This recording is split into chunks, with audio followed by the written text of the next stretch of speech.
Our next speaker is Karen Peterson. Not only is she the director of our new NIEHS Children's Center, but she's also the leader of our Human Nutrition Program.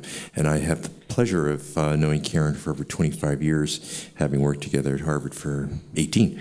Karen Peterson. Thank you, Howard. What he means is I'm old. So, but what that means is he's old too.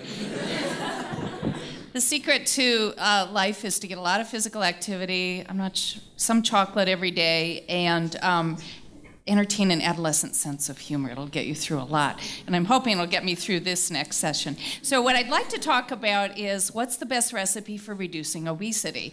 And what you see here is the cover of my very first cookbook. As a child who grew up in rural Montana, I was given free rein by my mother and my father to cook. And I would come home after school many days and put together ingredients in unusual ways, little experiments. And, I always had a great hope of greeting my parents with some new confection or concoction. I have to confess that some of these were more palatable than others, but they did leave me really with a sense of excitement about the inventing, taking things apart, inventing, putting them back together, and at the minimum, you're always left with the next best question. So I'd like to apply this paradigm of recipe, if you will humor me, to think about how we think about the development of obesity. Next challenge, how do I advance the slides? Thank you, Ted. It worked, thank you. Teamwork, multidisciplinary. So, what this slide shows is a chart that's probably common to many of you. It shows the changes in the prevalence of children who are classified as obese from 1970s through near to the present time. The purple bars are preschool children, the gold bars are school-age children, and these children are adolescents. So the children we actually care about are those that we're graphing in this figure, are those that grow at what we would say the top of the growth chart. So this is simply a growth chart for body mass index. It's the same index that we use to categorize obesity in adults, but we have different cutoffs based on the fact that children grow, and adults are not supposed to grow, although I can verify that that's actually a myth. One does grow, particularly as one reaches middle age. The take-home message that I want to highlight from this is that we have seen, and I think many of you hear in the news on a regular basis, that the rates of obesity, the proportion of children who are obese, has increased dramatically over the past few decades. We were not in really big trouble in the 70s, nor even in the early 80s. But by the 1990s, we saw that we had a doubling of obesity, the proportion that we expect to be over the 95th percentile, in preschool children. And we had close to a tripling of obesity by the time we reached the year 2000 in school age and adolescent children. What's actually even more concerning is that we've continued to see increases since the year 2000, including in our youngest children, or at least children 2 to 5 that are shown in this slide. And this is in a period when we know that the public health community has gone all out to try to reduce obesity. And here's another chart that illustrates what happens across the age span. These data are the very most recent data that are representative of the US population that were published in January.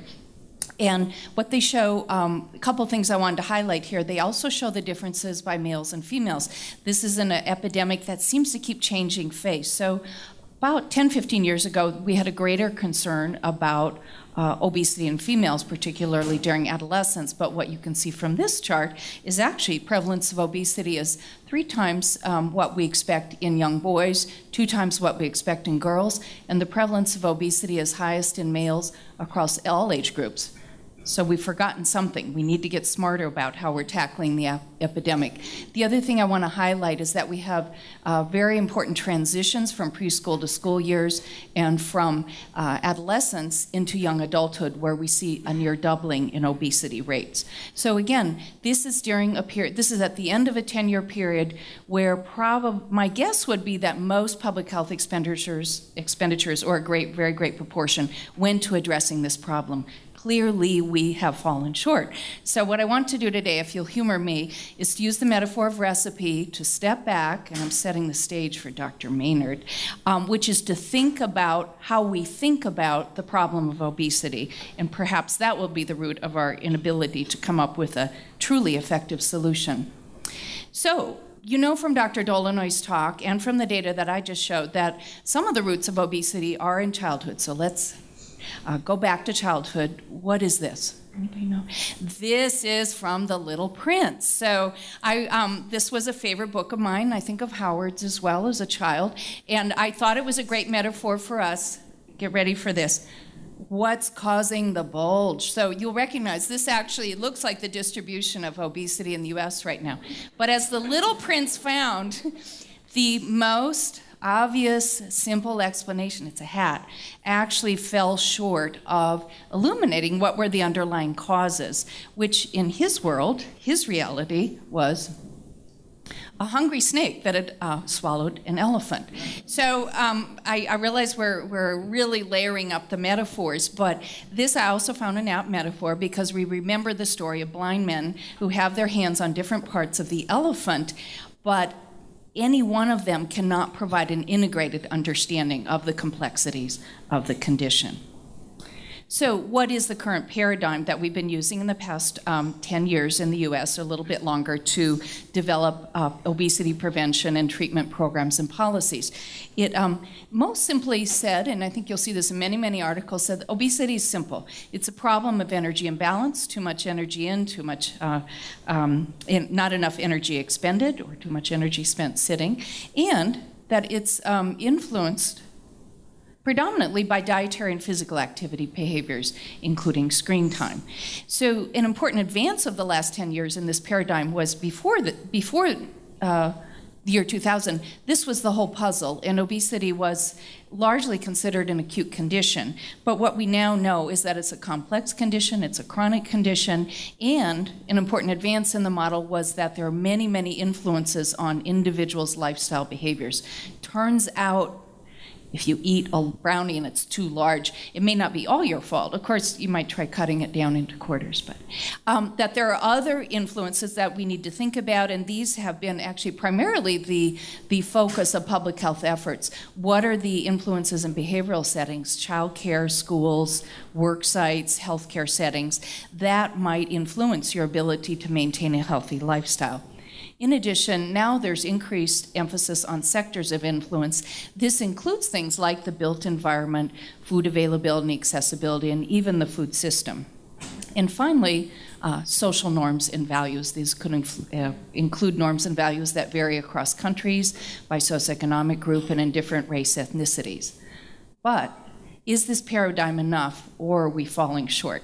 So, we decided, in fact, that we did not have the best recipe. We might not have the best framework. So one of our very talented nutritional sciences PhD students, Tiffany Yang, who's in the last row, was willing to accept the mission of going out onto the web in search of a better food metaphor that might capture layering and allow us to bring in some other biologic influences and a more nuanced notion of environment.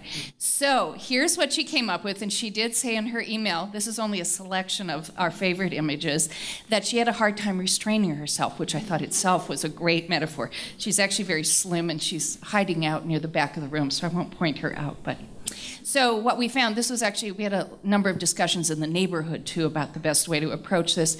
So one of my neighbors thought that trifle, a very patriotic trifle, would be the best metaphor. Here we have the Optimist 7-layer rainbow cake. This I think I've dubbed March Madness 7-layer dip, but our personal favorite was actually wavy lasagna. We're making Howard pay for asking us to do these TED Talks. So why this metaphor? So I wanted to bring it up as a way of thinking about a more complex layering of influences that would allow us to bring biology, a better understanding of environment, to our understanding of influences on behavior. So we saw this chart before, and I would liken this to the Little Prince's hat, that it tells us actually very little. One of the things we can tell, though, is that this is probably not where we want to focus. First of all, if all the interventions were in school-age years, what happened here? Would it have been worse? This looks worse already to me. that where we probably need to look for clues is earlier in the preceding periods. And in fact, what we'll see in the next slide is that we have several periods that are sensitive in terms of the development of obesity. This is just one illustrative chart that highlights something that Dr. Meeker mentioned, is the importance of considering life stages, and that is also true during childhood. So this graph actually shows that 2 children started out with very low infant weight gain. This is the earliest sensitive period, the transition from being in the womb to infancy. And one of those children ended up hugging the bottom of the growth chart, whereas the other was still lower body mass index in preschool years, but you can see actually ended up overweight by adolescence. Maybe that's genetic, but I think I would be a little suspicious of that. Whereas Dr. Dolanay talked in her work tells us a lot about very early influences, including early rapid infant weight gain on the development of obesity and chronic diseases. But you can see from these 2 examples, that's not the end of the story either. So what's the point of this very busy slide? That when we think about the life stage framework and we think about the development of obesity, we actually have several different sensitive stages during childhood that are periods for peak incidence of obesity, but at the same time, they're also periods of opportunity. So this figure here simply overlays those 3 sensitive periods for development of obesity that we know from the literature that are lying behind those population trends, overlays them on a growth chart. And then if you'll permit me one more time, we bring back the lasagna, aka a layered picture of the influences. This is itself very simplistic, but the work that we're able to do in the department lets us do a couple things, and we're actively engaged on this in our Children's Environmental Health Center, is to have a more complex understanding of environments. The nutrition obesity community will look at social and to some extent physical environment and influences on health behaviors that lead to energy imbalance and obesity. But you can see from Dr. Meeker's talk that there's a number of chemicals that also could influence these processes and have influences here. So we decided to put behavior in the middle of the spectrum. And another aspect of, I think it's really the future of, or sort of the next steps we'll take is, in fact, behaviors may be important in maintaining energy balance, but they also have a number of implications for modifying the toxic effects of exposure, the effects of toxic exposures on epigenetic changes, and even parent and child feeding and other kinds of interactions in early life can affect those changes. So in closing, I'll leave you with the lasagna metaphor.